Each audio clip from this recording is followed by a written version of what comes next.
বিশ্বাসে এক প্রকার বলা চলে স্টিং অপারেশন, হুমায়ুন কবিরের বিরুদ্ধে স্টিং অপারেশন, এবং সেখানেই তাকে একের পর এক যে মন্তব্য করতে শোনা যায় এবং দেখা যায় যে বাবরি মসজিদ নিয়ে তিনি একসময় একটা ড্রপ তুলেছিলেন, সেই বাবরি মসজিদই এখন তার ইমোশন নয়, একমাত্র ইমোশন হচ্ছে ভোট। সেই ভোটকেই এগিয়ে চোখ করে পাখির চোখ করে তিনি এগিয়ে যাচ্ছেন, এইরকম মন্তব্য করতেও শোনা যায়। আর এই ভিডিও ভাইরাল হওয়ার পর যদিও সেই ভিডিও সত্যতা সিএন যাচাই করেনি, কিন্তু হুমায়ুন কবির তিনি বলছেন যে এআই দিয়ে সেই ভিডিও তৈরি হয়েছে। আর এই ভিডিও প্রকাশের পরেই এদিকে এজেইউপি এবং এমআইএম জোট সেটি ভেঙে গেল। হুমায়ুনের ভিডিও প্রকাশ্যে আসার পরেই ভেঙে গেল সেই জোট, আর ভোটে একলা চলো ডাক দিল মিম। এক্স স্যান্ডেলে পোস্ট করে আসাউদ্দিন ওয়েসি তিনি সেই কথা জানিয়েছেন যে হুমায়ুন কবিরের দল এজেইউপি অর্থাৎ আম জনতা উন্নয়ন পার্টির সঙ্গে আর তারা জোটে যাচ্ছেন না, জোটে লড়বেন না, তারা এবার একলা চলো নীতি নিচ্ছেন।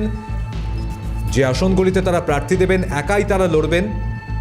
হুমায়ুন কবিরের দলের সঙ্গে তাদের আর কোনো জোট হচ্ছে না, এবং এই ভিডিও প্রকাশ্যে আসার পরেই এই জোট ভেঙে গেল এমনটাই কিন্তু জানা যাচ্ছে।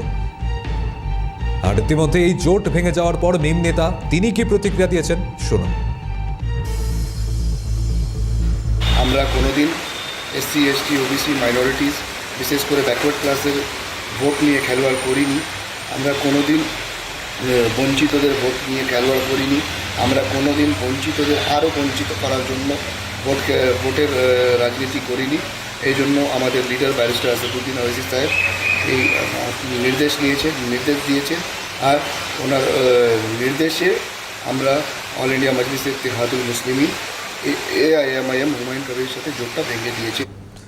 এদিকে এই ভোটের মুখে যখন এই জোট ভেঙে গেল এবং মিম প্রধান তিনি জানিয়ে দিয়েছেন যে আর হুমায়ুন কবিরের সঙ্গে তারা জোটে যাচ্ছে না, এ প্রসঙ্গে হুমায়ুন কবির তিনি স্বাভাবিকভাবে প্রতিক্রিয়া দিয়েছেন। তিনি বলছেন যে তার সিদ্ধান্ত অর্থাৎ মিমের যে সিদ্ধান্ত তিনি সেই সিদ্ধান্ত নেওয়ার অধিকার রয়েছে। 14 আসনে প্রার্থী দিয়েছে এআইএমআইএম, এর মধ্যে মুর্শিদাবাদে 4 ও মালদায় 2 আসন। আর কি বলেছেন এই বিষয়ে শোনান। সিদ্ধান্ত নেওয়ার অধিকার ওনার আছে, কারণ আপনারা জানেন যে 30শে মার্চ থেকে 23 এপ্রিল ভোটের মনোনয়ন ছিল, আর 2রা এপ্রিল থেকে 9 গতকাল ছিল। সেই যে জোট হয়েছিল, জোট মনোনয়নে প্রথমে 8টা সিট, পরে 12, তারপরে আরও 2টো বেড়ে 14টা সিট তাদের ছাড়া হয়েছে। মুর্শিদাবাদে 4, মালদায় 2, উত্তর 24 পরগনায় 2, উত্তর দিনাজপুরে 2, এসব করে তাদের ভিতরে ওদের একটা প্রার্থী ইতিমধ্যেই তৃণমূলের সঙ্গে কম্প্রোমাইজ করে নিচ্ছে, করণদিঘি। এরা সব টাকা কামানোর জন্য যে ইমরান সোলাঙ্কি আছে না, ওই ওয়াইসি সাহেব একটা ভালো মানুষ, ওয়াইসি সাহেব একটা দক্ষ রাজনীতিবিদ, ব্যারিস্টার মানুষ, কিন্তু এদের এই যে ইমরান সোলাঙ্কি আছে, যেটা রঘুনাথগঞ্জে যাকে আমরা ছেড়েছিলাম, প্রার্থী হয়েছে আক্রোশনের, 2 কোটি টাকায় বিক্রি হয়েছে কালকেই। এ একটা আস্ত বড় চোর, একে ওয়াইসি সাহেব সভাপতি করে রেখেছে। আমি ওর সাথে কথাই বলি না। কালকে ওয়াইসি সাহেবকে ভুল বুঝিয়েছে, কারণ লড়বে ওই একা লড়ার তো তাদের স্কোপ কোথায়?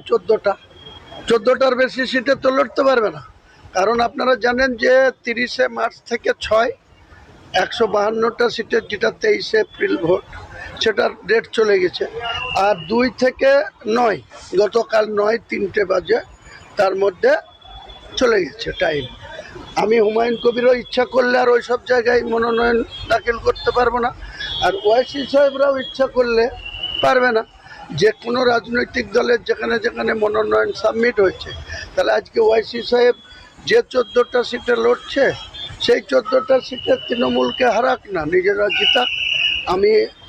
আমার শুভেচ্ছা থাকলো, আমার সাপোর্ট থাকলো, আমার অভিনন্দন থাকলো। কোনো দুর্বল হয়, আপনাকে দেখাবো মমতা ব্যানার্জিকে হারিয়ে তৃণমূলকে এই রাজ্যের থেকে ক্ষমতাচ্যুত করে দেখাবো। হুমায়ুন কবির, আমি আজকেও জোরের সঙ্গে বলছি, আমি সংখ্যাটা মেজরিটি পাওয়ার জায়গার মতো সংখ্যায় প্রতিদ্বন্দ্বিতা করছি।